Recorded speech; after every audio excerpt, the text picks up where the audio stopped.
Hey guys, welcome back to my another vlog. मैं एडी आप सभी का स्वागत करता हूं। तो दोस्तों, आज हम आए हैं राजस्थान के भरतपुर डिस्ट्रिक्ट के जल महल पे। तो दोस्तों चलते हैं, अभी ये डीग का जल महल है। दोस्तों अब जैसे कि आप सामने देखेंगे, ये मेन गेट है, ये डीग जल महल का मेन गेट है यहाँ पे। दोस्तों अभी हम आ गए हैं मेन गेट के एंट्रेंस पे। देखिए कि आप देखेंगे, ये जो एरिया आप देख रहे हैं, ये हैं सैनिकों के जो गेट पे पहरादार रहा करते थे, उनके कक्ष आपको देखने को मिलेंगे। यहाँ पे आप सांस्कृतिक रिजॉर्ट के रूप में कार्य करता था। दोस्तों गर्मियों में यहाँ पे जो राजा सूरजमल जाट थे, भरतपुर से यहाँ आया करते थे गर्मियाँ काटने के लिए, क्योंकि यह चारों तरफ पानी से घिरा हुआ है। बनावट देखेंगे इनकी हम जैसे ही आगे आएंगे। तो दोस्तों आ चुके हैं हम अभी डीग के महल में। आप देखेंगे यहाँ पे अभी हम बिल्कुल गार्डनिंग में है। जैसे कि अभी सामने मेन गेट से आए हम, ये मेन गेट है सामने। तो आप यहाँ पे देखेंगे मेन परिसर कितने खूबसूरत तरीके से बनाया हुआ है, जैसे कि यह भारतीय पुरातत्व सर्वेक्षण के अंदर आता है। तो अभी पहले हम लेफ्ट साइड चलते हैं। किला वो रहा देख, तोप पे चढ़ा पड़े वहाँ पे, किला सामने दिख रहा है लड़का, दियो। इसका निर्माण सन 1772 में महाराजा सूरजमल जाट द्वारा किया गया था। दोस्तों जैसे कि हमने लास्ट वीडियो एक सूरजमल जाट का जो सैनिक किशनगढ़ बास के किले के बारे में बताया, वही शासक अपने भरतपुर में स्मारक का निर्माण करवाया था। यह बेहद ही खूबसूरत महल का निर्माण करवाया। दोस्तों भरतपुर राज्य के शासकों के लिए रिजॉर्ट के रूप में कार्य करता था। दोस्तों गर्मियों में यहाँ पे जो राजा सूरजमल जाट थे, भरतपुर से यहाँ आया करते थे गर्मियाँ काटने के लिए, क्योंकि यह चारों तरफ पानी से घिरा हुआ है। तो गर्मियों में एक बहुत ही ठंडा एक सहानुभूति यहाँ पे प्रदान करते थे। जैसे कि आप देखेंगे, एक छोटा सा परिसर यहाँ पे है। आप इनकी कलाकृतियों को देखेंगे। उत्तर भारत में एकमात्र हिंदू शैली का महल है, जो मुगल और राजपूत वास्तुकला का एक आदर्श मिश्रण है। जैसे कि आप यहाँ पे देखें, तो यह डीग का जो जल महल है, सन 1970 तक कहा जाता है यह सक्रिय रूप से काम में लिया जाता था। अभी वर्तमान टाइम में यह बस एक स्मारक के रूप में है। दोस्तों जैसे कि देखेंगे, तो भाई फाइनली देखेंगे आप, अभी हम बिल्कुल डीग के जल महल के बिल्कुल बीच परिसर में है। जैसे कि आप देखेंगे बैकग्राउंड में कितना खूबसूरत ये गार्डन है। अब चलते हैं नीचे की ओर, देखेंगे एक बार। ये देखेंगे जो भवन है, उसके बारे में मैंने आपको बताया था। यहाँ पे दोस्तों एक्चुअली क्या है, कैमरे से शूट करना अलाउ नहीं है। अभी हम चलते हैं नीचे की ओर। ये दोस्तों आप मेन बीच में जो देख रहे हैं, ये फुहारे, उस टाइम में पानी भरा रहा करता था इनमें और फुहारे चला करते थे। दोस्तों आप देखेंगे, जैसे कि अभी ये वर्तमान टाइम में बंद है। अब देखेंगे गार्डनिंग कितनी खूबसूरत तरीके से गार्डनिंग की हुई है यहाँ पे।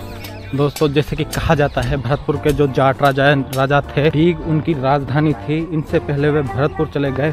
1721 में गद्दी पर बैठे बदन सिंह ने यहाँ एक महल बनवाया। अपनी राजनीतिक स्थिति और आगरा से निकटता के कारण डीग को आक्रमणकारियों द्वारा बार बार हमलों का सामना करना पड़ा। उनके बेटे राजकुमार सूरजमल ने सन 1730 के आसपास महल के चारों ओर एक किले का निर्माण शुरू किया। किले में हमलावरों को दूर रखने के लिए विशाल दीवारें और गहरी खाइयां थी। डीग जाटों ने 8000 आदमियों की संयुक्त मुगल और मराठा सेना का बीच एक पौराणिक युद्ध का स्थल था। अपनी जीत से उत्साहित होकर सूरजमल ने दुश्मन के इलाके में घुसपैठ करना शुरू कर दिया। अपनी दोस्तों जैसे कि ये डीग जाट राजाओं की राजधानी थी, तो जैसे कि इस महल को हमलों से बचाने के लिए इस महल के चारों तरफ गहरी खाई खोदकर झीलों का निर्माण किया गया और उसके चारों तरफ डीग के किले का ऊंची ऊंची दीवारों से भरपूर। डीग के ऊपर जो तोपें रखी हुई हैं, कहा जाता है वह बहुत विशाल तोप थी। उनसे यहाँ से दिल्ली तक हमला किया जाता था। तो अभी चलेंगे हम डीग के किले पे भी, जैसे कि अभी हम आपको महल दिखाने वाले हैं। तो चलिए दोस्तों, जैसे कि आगे चलेंगे तो देखेंगे आप, ये जो डीग महल है उसका मेन परिसर आप सामने देखेंगे। जो महल है उसकी मेन बिल्डिंग है सामने। तो चलते हैं हम उसके सामने, देखेंगे जैसे कि यह एक छोटे छोटे पिलरों पे एक खूबसूरत नक्काशी की गई है और आप सामने देखेंगे बहुत लंबे फुहारों का एक खूबसूरत नज़ारा। यहाँ से हम आपको ऊपर चल के दिखाएंगे इस महल के। तो दोस्तों जैसे ही गार्डन से ऊपर आएंगे हम, तो आप जैसे कि ऊपर आते ही देखेंगे यहाँ पे गोपाल भवन की यहाँ पे डिटेल लिखी हुई। जैसे कि आप बताएंगे, देखेंगे कि गोपाल भवन सभी भवनों में से एक विशाल, एक अनूठा है, जो अपनी सटीक अवस्थिति तथा उत्कृष्ट वास्तुकला के कारण सर्वोत्तम भवन है। इससे भवन का निर्माण महाराजा सूरजमल ने सन 1756 से लेकर 63 ईस्वी द्वारा करवाया गया था। यह मुख्य रूप से 3 भागों में विभक्त है। मध्य भाग एवं 2 पार्श्व भाग। पार्श्ववर्ती भाग 2 मंजिला तथा पीछे का भाग 4 मंजिला है। मध्य भाग राजकीय स्वागत कक्ष है, जो इसकी पिछली दीवार से झांकती विथी का युक्त दीर्घा के कारण शाहजहाँ के दीवाने आम से मेल खाता है, शाहजहाँ के दीवाने आम से मेल खाता है। इस शानदार हॉल के सामने इसके पश्चिमी विस्तार, आप दोस्तों जैसे कि मैं पीछे जाकर आपको दिखाता हूँ, यहाँ पे ये जो डीग का जल महल है नीचे, अभी हम महल से नीचे आएंगे। जैसे कि आप देखेंगे यहाँ पे ये सीढ़ियाँ नीचे की ओर जा रही है, जैसे कि ये पाबंदित हैं। तो हम जैसे कि इस साइड नीचे चलेंगे तो ये बेसमेंट में ये जगह जा रही है। आप जैसे देखेंगे हम नीचे सीढ़ियों से आए हैं तो हम आते हैं नीचे उतर के एक बहुत ही खूबसूरत ऐसी जगह में जहाँ पे आप बैठ के शीतलता का आनंद ले सकते हैं। यहाँ पे आप देखेंगे छोटे छोटे कक्ष मेहराबे बने हुए हैं। इन कक्षों का आप देखेंगे नक्काशियाँ लाल बलुआ पत्थर से इनका निर्माण किया गया है। यहाँ पे जैसे ही हम आगे आएंगे तो देखेंगे एक खूबसूरत डिजाइन बनाया हुआ है जो पानी इसमें से सिरते हुए जाता है नीचे। आगे चलेंगे हम, एक बहुत ही खूबसूरत बालकनी है दोस्तों।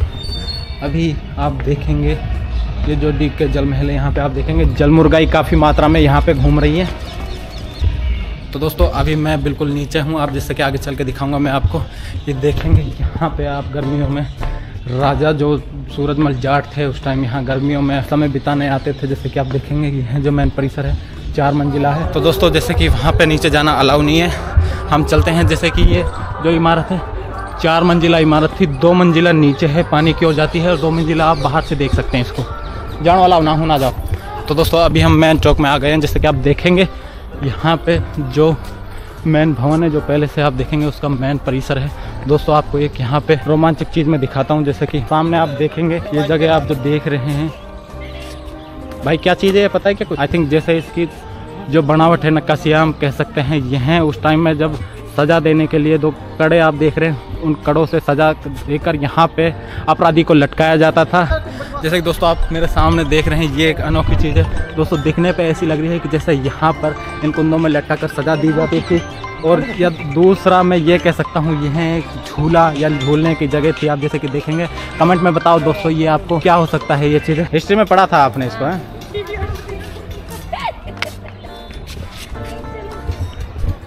चलो भाई इसका भी क्लियर हुआ कि हम कंफ्यूज थे इसमें कि ये फांसी देने की जगह है या फिर झूला झूलने की जगह है। तो एक आंटी जी ने बताया था कि उन्होंने कहीं हिस्ट्री में पढ़ा था कि ये एक फांसी देने की जगह थी। तो चलिए हम आगे आपको दिखाते हैं। यहाँ पे दोस्तों आगे एक हनुमान जी महाराज का मंदिर भी है। आज ये परिसर दोस्तों बंद है, इसका अंदर जाना अलाउ नहीं है। यहाँ पे सामने मंदिर है। तो दोस्तों चलिए हम आगे चलते हैं। अभी दोस्तों अभी जैसे कि देखेंगे मेन महल के चौक पे हम यहाँ पे हैं। तो आगे चल के देखेंगे कि आज एक्चुअली म्यूजियम भी है यहाँ पे ना, बंद है, अंदर जाना अलाउ नहीं है। तो कुछ काम चल रहा है यहाँ पे। तो अभी जैसे कि पीछे चल के देखेंगे, ठंडे जगह के लिए जाना जाता था। तो आप देखेंगे यहाँ पे जगह जगह पे गार्डन में फुहारों की निर्माण यहाँ पे एक बारीकी से किया गया था। तो चलिए दोस्तों आगे चल के हम देखेंगे। जैसे कि हम अंदर आएंगे और आप यहाँ पे देखेंगे संगमरमर से निर्मित एक बहुत ही खूबसूरत महल है दोस्तों। यहाँ पे आप देखेंगे फुहारों का निर्माण किया हुआ है। तो चलिए अंदर चल के हम यहाँ पे देखते हैं। जैसे कि आप बारीकी से देखेंगे यहाँ पे आपको मुग़ल और सांस्कृतिक की बनावट के दरवाज़ों पे नक्काशी दिखेगी आप दोस्तों। जैसे कि दोस्तों ऊपर चल के मैं आपको दिखाता हूँ, ये आप बिल्कुल संगमरमर से निर्मित ये जगह है, ये गलियारे आप देखेंगे। यहाँ ये महल था दोस्तों उस टाइम में। भाई कौन सी जगह है आप कुछ बताओगे क्या? नहीं पता भैया? ये डीग का महल है जो दिल्ली से चुरा के लाए, इतनी पता है। इसको दिल्ली से बच्चों सिंह चुरा के लाया इस महल को, जिस पे अपन खड़े हुए हैं जिसमें, और जो दिल्ली से ही वो लाया था वो सूरज चित्तौड़ में, वो सॉरी भरतपुर में लगा हुआ है ना डाकू गेट। अच्छा वो बच्चों सिंह लाया था वहाँ से। अब देखेंगे जैसे कि छोटे छोटे गलियारे बने हुए हैं यहाँ पे एक दूसरे से कनेक्ट किए दोस्तों। यहाँ पे ये जो खिड़कियाँ बनी हुई है, यहाँ से चारों तरफ से ठंडी हवाएं आती थी। यहाँ पे विश्राम करने के लिए राजा रानियाँ बैठा करते थे। आप देखेंगे कि कितनी खूबसूरत ये जगह है। चारों तरफ खिड़कियाँ, जैसे कि देखेंगे दोस्तों हर एक कमरे में हर कॉर्नर पर खिड़कियों का निर्माण किया गया था। चारों तरफ से हवा यहाँ पे आया करती थी।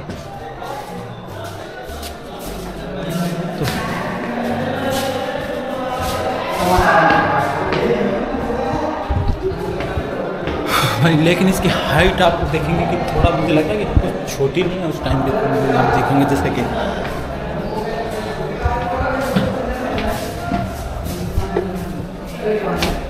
दोस्तों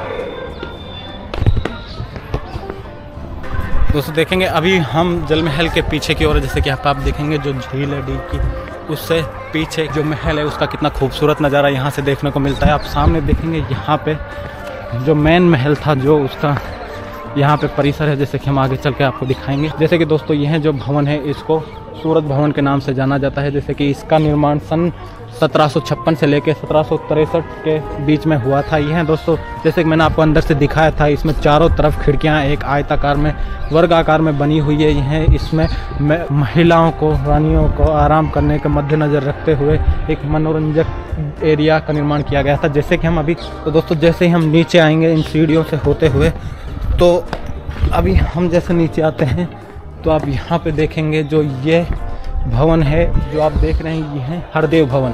हरदेव भवन जैसे कि सूरत भवन के ठीक, तो दोस्तों ये हरदेव भवन है जो इसको आपको एक बार अंदर से दिखाएंगे। जैसे कि अभी यहाँ पे रिकंस्ट्रक्शन का काम चालू है। चलते हैं अभी अंदर की ओर। भाई ये देखेंगे छोटे छोटे गलियारे, अंधेरा है यहाँ पे। ये देखेंगे आप यहाँ पे दोस्तों ये खिड़कीदार एक दरवाजे, ये बाथरूम, नहाने का इसमें घर होगा। ये अंदर चलेंगे तो हम देखेंगे कितना खूबसूरत विख्यात। हाँ, जैसे कि दोस्तों डीग के जल महल में जो हरदेव भवन है उसको एक बार हम रूबरू करा देते हैं। चलिए दोस्तों आपको दिखाते हैं। जैसे कि हम अभी आ चुके हैं मेन चौक के अंदर। ये देखेंगे यहाँ पे साइड में जो ये छोटे छोटे कक्ष बने हुए हैं,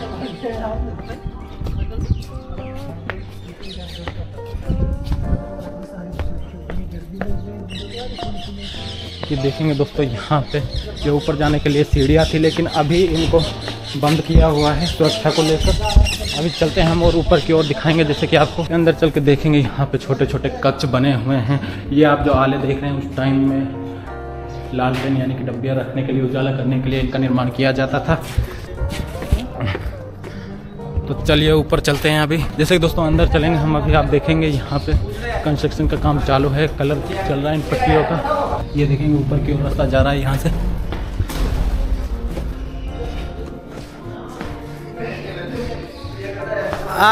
कहाँ रहेगा? जावेद,